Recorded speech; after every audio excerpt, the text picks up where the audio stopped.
তো hey guys, কেমন আছেন? আশা করি সকলে ভালো আছেন এবং কি আমিও ভালো আছি। তো আজকে আমি যে বিষয় নিয়ে আলোচনা করতে চলেছি সেই বিষয়টি হলো, আমাদের মাথায় কখনো না কখনো এমন কোনো প্রশ্ন আসে যেগুলোর উত্তর আমরা খুঁজে পাই না। ঠিক ঠিক এমনই একটি প্রশ্ন আমি আপনাদের সামনে নিয়ে এসেছি, সেটার উত্তরটা আমি আপনাদেরকে দিব। তো প্রশ্নটি হলো, আম যখন গাছে থাকে বা কাঁচা থাকে তখন সেটা টক হয় কেন?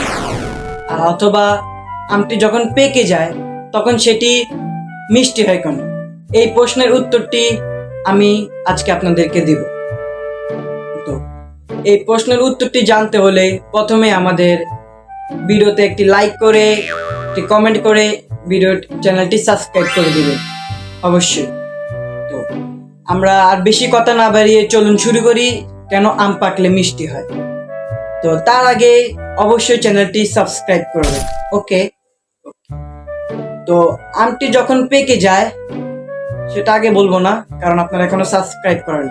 আগে চ্যানেলটি সাবস্ক্রাইব করেন, তারপর বলতেছি। আমটি যখন পেকে যায়, সাবস্ক্রাইব। আমটি যখন কাঁচা থাকে তখন সেটিতে একটি জৈব অ্যাসিড থাকে।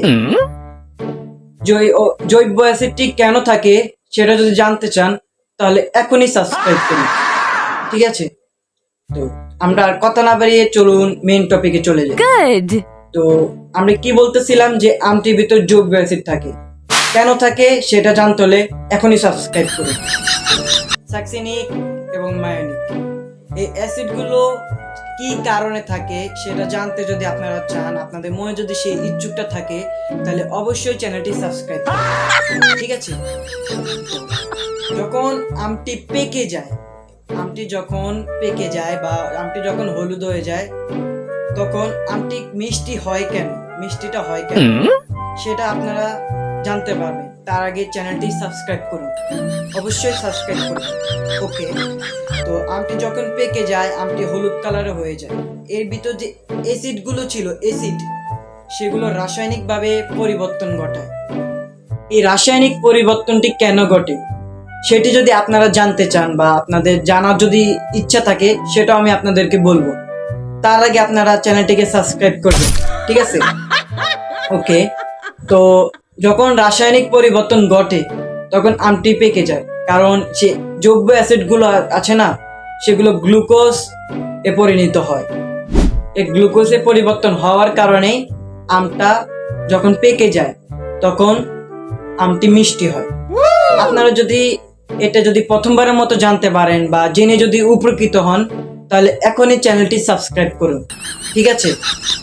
আর এছাড়াও আরো একটি কারণ আছে যে আম পাকে কেন, সেটাও যদি আপনারা জানতে চান তাহলে অবশ্যই চ্যানেলে এখন সাবস্ক্রাইব করুন, ঠিক আছে?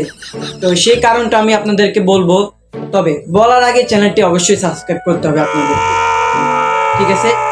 সেই কারণটি হলো যে আমটা গাছে থাকতে কাঁচা থাকে, যখন আমরা গাছ থেকে ছিঁড়ি নি, কেন ছিঁড়ি? খাওয়ার জন্য। তো আমরা যেহেতু খাবো আমটা, কাঁচা তো আর খেতে পারবো না, তাই পাকা খাওয়ার জন্যই আমটি পেকে যায়। ধন্যবাদ। আর আপনারা এইসব সবকিছু জেনে যদি উপকৃত হন বা এই সব কিছু যদি আপনারা জানতে পারেন প্রথমবারের মতো, তাহলে অবশ্যই ভিডিওটি লাইক করে এবং চ্যানেলটি সাবস্ক্রাইব করবেন, ঠিক আছে? ওকে, ধন্যবাদ। আল্লাহ হাফিজ। আর হ্যাঁ, আরেকটি কথা, অবশ্যই সাবস্ক্রাইব করবেন।